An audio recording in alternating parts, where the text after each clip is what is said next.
there anyone else that would like to speak? Come forward. Good evening. How are you? I'm good. My name is Tara Thibodeau. That's a tough act to follow. While I respect your perspectives, I'm going to disagree. I am happy to hear, and I have met with Dr. Bryce several times, that the Pathways initiatives, obviously they're near and dear to my heart with having free tradesmen myself as children. And I'm very appreciative of what I heard tonight, and I'm optimistic. But I'm not making this statement blindly. I am a Warren resident for 20 years plus. My husband and I have raised 6 children that have gone or are in this district. Education is very important to our family. I have been involved at all levels, from the school committee to the parents groups, subbing in the classrooms. What I have learned is that great education means different things to different people, and it's subjective. I am sure that there are many different answers to that term in this room alone. The school committee and the school department are looking for one piece of the puzzle for the communities of Bristol and Warren. And even though that piece is important to complete the puzzle, it does not stand alone. The JFC has to look at the whole puzzle. The finance decision that you have before you impacts not only our children's education, but our taxes, our rents, our property values, our municipal services, our recreation, our community well-being. In Warren alone, if the current proposal is approved, Warren will be over the 4% tax cut without even addressing the needs of its own municipal budget. What impact does that have on our children and our families? As my children get older, they settle into their professional lives and they purchase homes themselves, my views have been clarified. I would like a community that is affordable and provides the next generation, your generation, the ability to come back to the towns of Bristol and Warren, purchase a home, and raise your family with their grandparents, their aunts, their cousins, their family members surrounding them. One of my sons just purchased our family farm. He's the 6th generation to own that property. It is more important to me that he is able to continue that tradition than for my 11-year-old to have access to a Chromebook. And I know that sounds extreme, but my point is that you need a whole community. It is not just what is in the classroom. In the end, the job that the JFC has before them is to balance and make all the pieces to the puzzle fit.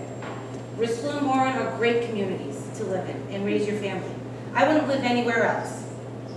Please look at the whole puzzle and not just one piece when making your decision. Education is not the only ingredients in creating success in our children. Thank you. Thank you.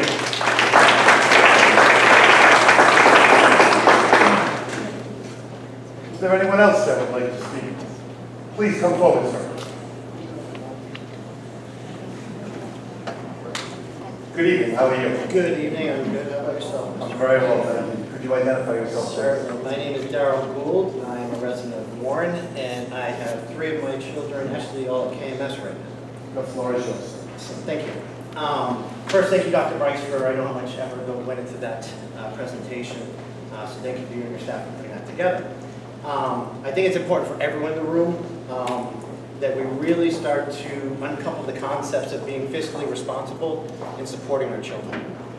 You can be supportive of our schools and not be supportive of this budget that's being imposed. I am not of the opinion that our town is shortchanging our school district. We talk about Barrington and some of the things that happened there and how it's not an apples-to-apples comparison. Yes, they did pay. They had an $86 million school that was approved and recently built.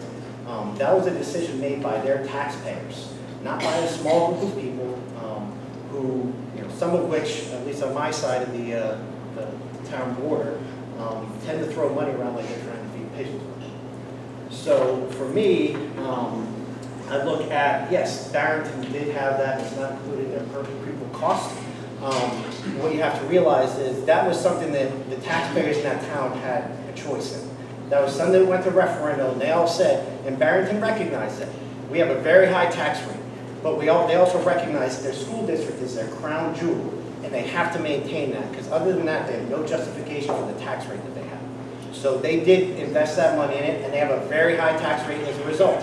If that's something that everybody in this room wants, there's a lot of chatter in our towns about how, certainly in Bristol, there's storefronts downtown that are vacant. You know, the commercial property rates are too high. The rents are too high.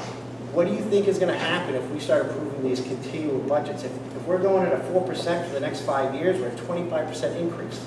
You know, this is something, and again, I'm not saying we don't want to invest in this district.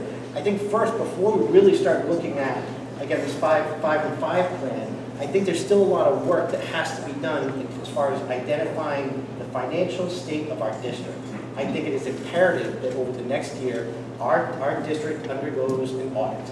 I appreciate the efforts on Dr. Bryce. He's been creative and trying to find money, and some of these things are, again, it's creative solutions, the way we're addressing substitute teachers, for example. There's an out-of-the-box way that he had that is really going to make it more stable. We're going to get a better product. It's going to save our district money. I love hearing those things. I'm not a big fan of just throwing money at the problem. And while I certainly appreciate children coming out and expressing, their interest in their education and their future, the reality of it is these are adult decisions. The children don't pay the taxes. I appreciate where they're coming from. Again, I have 3 kids. I consult with them on their education choices. But this is a situation where it's decisions that should be made by adults. One of the things when you talk about Barrington that wasn't brought up was, some people may have seen this in the local papers. Barrington last year spent about $250,000 on legal fees. A lot of that was spent trying to persecute a single student that they had suspended, which ultimately blew up in their face. They've been admonished by the Commissioner of Education in the state. Mr. Gould, I'm going to just stop you there. Let's stay focused on what was addressed before this committee. Certainly. We don't really need to address ourselves with something else that has to do with it. Okay, no problem.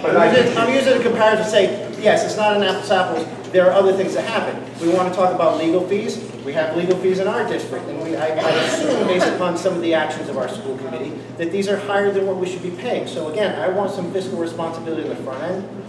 Again, I think an audit needs to take place.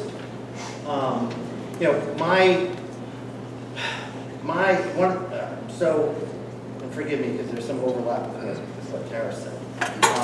Right now, our schools, as far as how we perform, 33% of our students are proficient in reading and language arts, and 25% are proficient in math. So I guess my first question is, if we're a top 5 and 5, and rank isn't important, what are we looking at as that measurable to determine that we're actually in the top 5? Are we allowed to ask questions? Can you bring that back to me again? Do you have a question there, or was it a statement? Yeah, well, if rank isn't important, it's not something we look at as a stable measurement of one district to the next. What is the unit of measurement that we're using, and what is that goal? So to be top 5 and 5, if rank isn't important, then what is, and what is the criteria for which we're saying we're a top 5? Dr. Bryce. Thank you. So a couple of things. Number one, the issue of ranking should not be conflated as the only sign of school effectiveness. That is misguided, and what it does is it's an easy answer. The easy answer is we'll look at your state, look at your school ranking, your school ranking. So whether a school is 3, 4, or 5, there is not a school in the district that I walk into that I don't see students learning, that I don't see teachers teaching. The reason why we want to become a top 5 and 5, and we're certainly not there yet, is because we actually have the capacity within our young people, within our town, to increase academic demand, to make sure that young people are learning more, and ultimately, because they're learning more, then they will be able to demonstrate their mastery of learning in a variety of ways, one of which is on state assessments, which are part of the composite score that make up the state ranking. two other things, or three other things that make up the state rankings: student absences, teacher absences, suspensions. So if we are addressing student and teacher absences by making sure that people want to come to school, that when they are in school, they are supported, that we are reducing out-of-school suspensions, then that's another composite of the state ranking that has nothing to do with academics, that is what we in education call low-hanging fruit, and gives us an opportunity to move our state ranking. But once again, I just think to look at state rankings as the only sign of success is short-sighted. It's not what we do in education. Then should we reevaluate operating under a flag of top 5 and 5? We should absolutely operate under, and I wouldn't call it a flag, I would call it, that is our goal. Our goal is to be a high-performing school district. And how do you become a high-performing school district? One, you've got to have a plan. You also have to have what we used to call in some circles BHAG, a big, hairy, audacious goal. Becoming a top 5 and 5 school district when there are 37 other school districts, that's really good. And let me just say, it's really not it's my goal now, but it wasn't the goal that I actually had, because let me just tell you, my goal is to have the #1 school district in the state of Rhode Island. And I certainly believe that working with our students and our staff, we can accomplish that.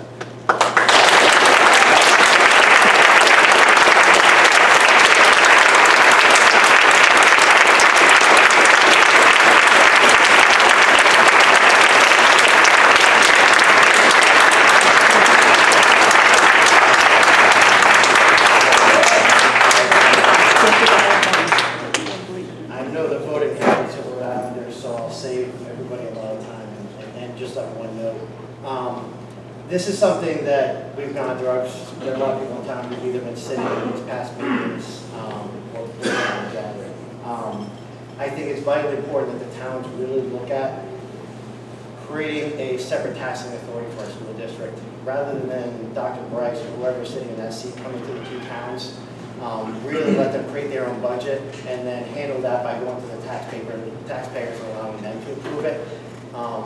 There's a lot of town versus town stuff when you talk about the town councils.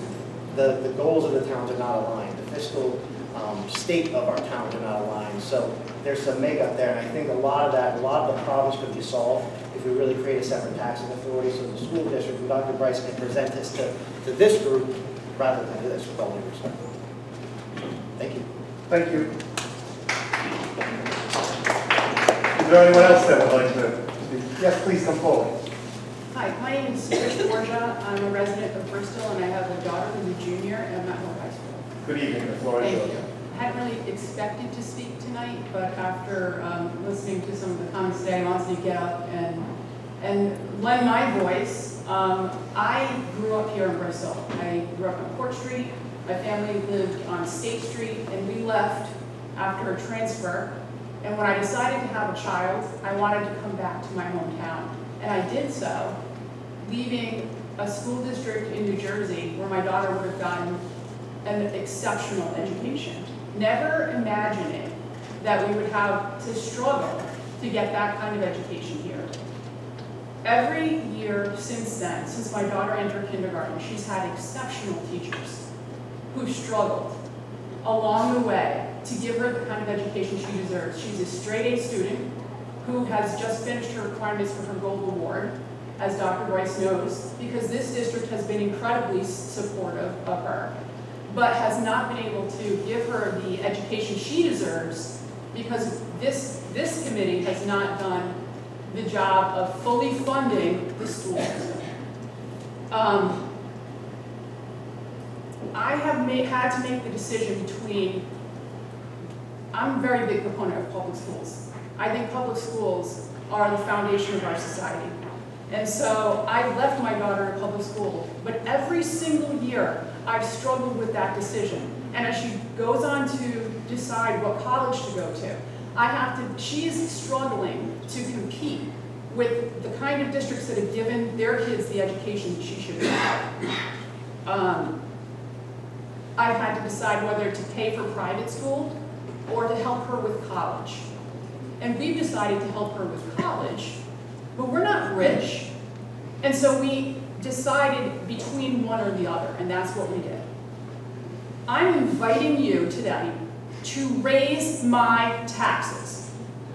I would like you, and I'm not any more wealthy than anyone else in this room. I want my kid is almost done in this school district. I won't have any skin in the game in about 1.5 years. But every kid after my child walks out that door deserves a better chance. And that's what I'm asking you to do. It never occurred to me that, you're talking about, raising these things for the next 5 years. And that the reason that may need to happen is because for the last 10 years, we haven't funded our schools properly. That is the reason why we're in the position we are today. And I'm telling you, I understand. I worked in New York City politics for many years. I can tell you that I get the political ramifications of raising taxes. So I, as a taxpayer, am standing before you asking you to raise my taxes.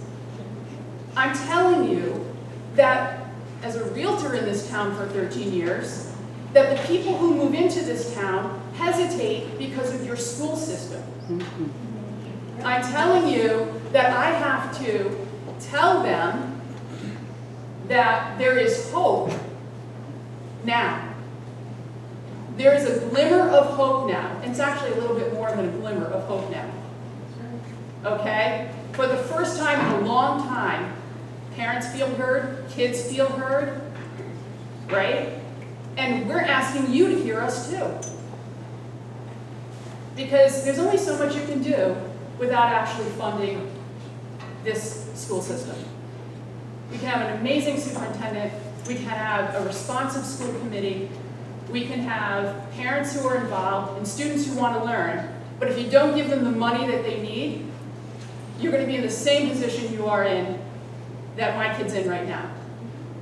Having gone through a school system that was not fully funded and having lost opportunity. Finally, I'd just like to say, as a realtor, the kids who move through this system and want to live in this town, the way they'll afford this house is if they get an education and a good job.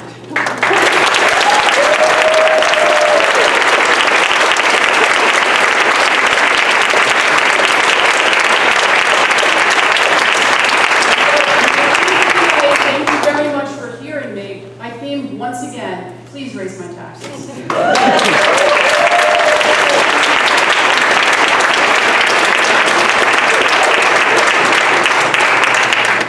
Good evening. Good evening, how are you? I'm well, thank you. Good evening. Thank you. I'm Alyssa Levanti. I'm a Bristol resident, and full disclosure, in case anyone didn't know, I'm also a teacher in the school district.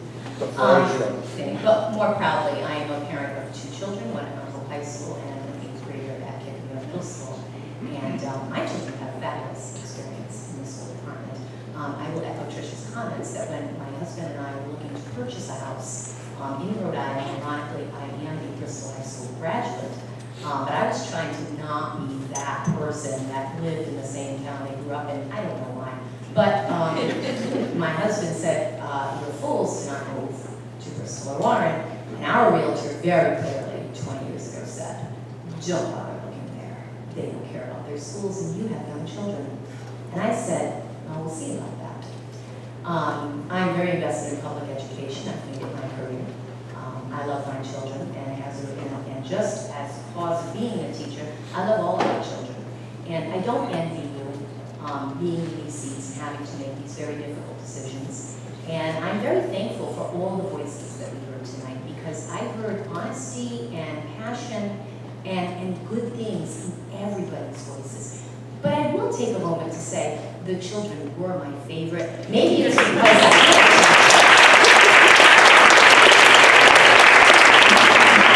I never see me not listening to children's voices when I make decisions. And yes, I am an adult, and I know how to adult. And that's actually what I want to talk to you about, because I haven't heard that today. You see, actually, and I say this with all due respect, no matter where my husband and I chose to live, our children were going to do just fine. And everybody in this room's children are going to do just fine.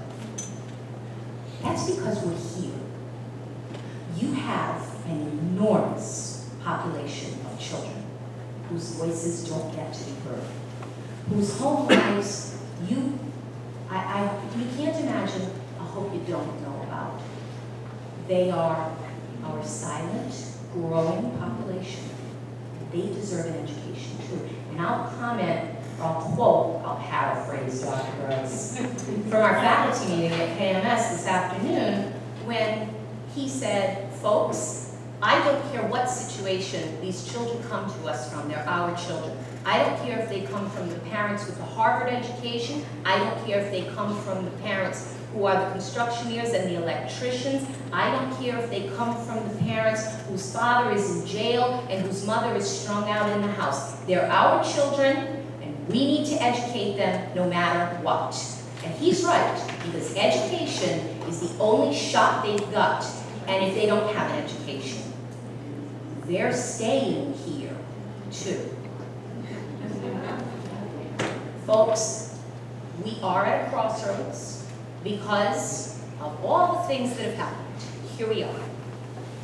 You do have a community full of people like us, who I would call the privileged people, who have the time and the capacity to come out and speak. The eloquence, the bravery. Kids, thanks. Because I wasn't planning on speaking tonight. I have no notes. I just have my phone because my son is en route back from the jazz festival and he's wondering where I am.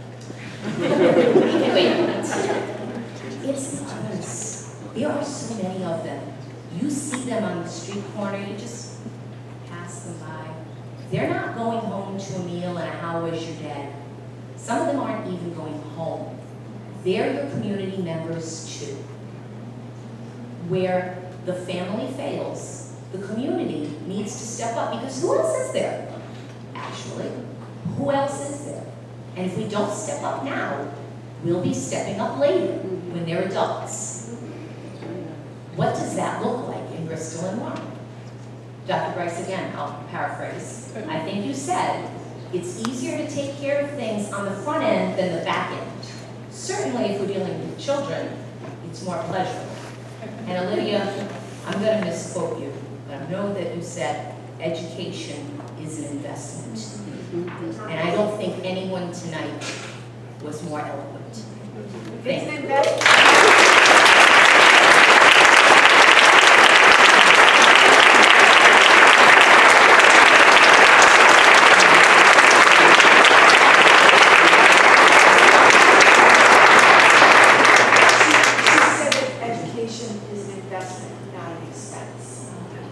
I wrote it down.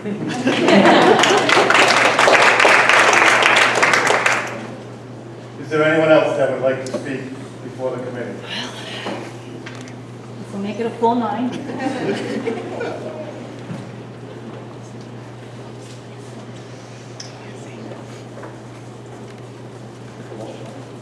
Trish Wellner, Bristol, Rhode Island, and for 9 years, I have said, you get what you pay for. And I'm just going to say it again, you get what you pay for. You cannot say that education is a priority if you don't choose to fully fund. You have not fully funded for 9 years, and we're getting what we didn't pay for. And I, for one, am not happy about that. Not for our children, and not for all of us, and not for our seniors who won't be accommodated appropriately. I'm disgusted. So, you get what you pay for. And you're right, Missy, I have a choice. My children don't have a choice. So many don't. Your choice, you get what you pay for. Thank you.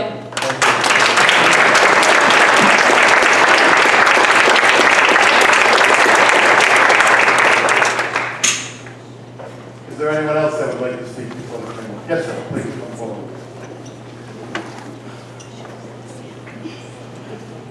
Good evening. My name is Rob Hancock. I'm here in Bristol. I have 2 kids in the district. I want to thank Dr. Bryce and the staff, as well as Brian Bradshaw as the treasurer and the rest of the school committee for an excellent presentation, really detailed. I also want to thank all the folks who spoke, especially the students. Your opinions are valid and they're valued, and so I thank you for offering your opinion. I just want to touch on one point that was made in the conversation. I do work in education and the enrollment challenges that are ahead of us, as well as the school choice challenges. The need to invest in innovative programs and in high quality excellence here is going to become really critical over the next couple of years. There's already districts around the state that are struggling to keep students within their community because of pathway programs developed at other schools. And so compound that with a drop in high school graduates that is seen around the country, especially in the Northeast. The key nature of investing this year and being prepared to continue that support towards excellence, drive towards excellence the next couple of years is going to be critical. Otherwise, we're going to run into a real drain of students in the district that will make it difficult not just to strive for excellence, but even to maintain our regular operations. So I really appreciate that you added that in there. And if you haven't had a chance to look at some of that data, please take a look at it because it's a real challenge that is important for us to face as a district. So I want to thank you for your consideration tonight. I think this is a very well put together, well designed budget that is really thoughtful both for the next year, but also building to future years. So I want to thank you guys.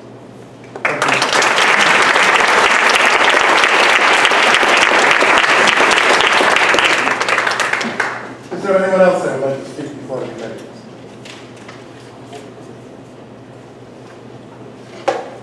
Seeing none, I am going to close the public comment section of tonight's meeting and bring it back to the committee for any final remarks.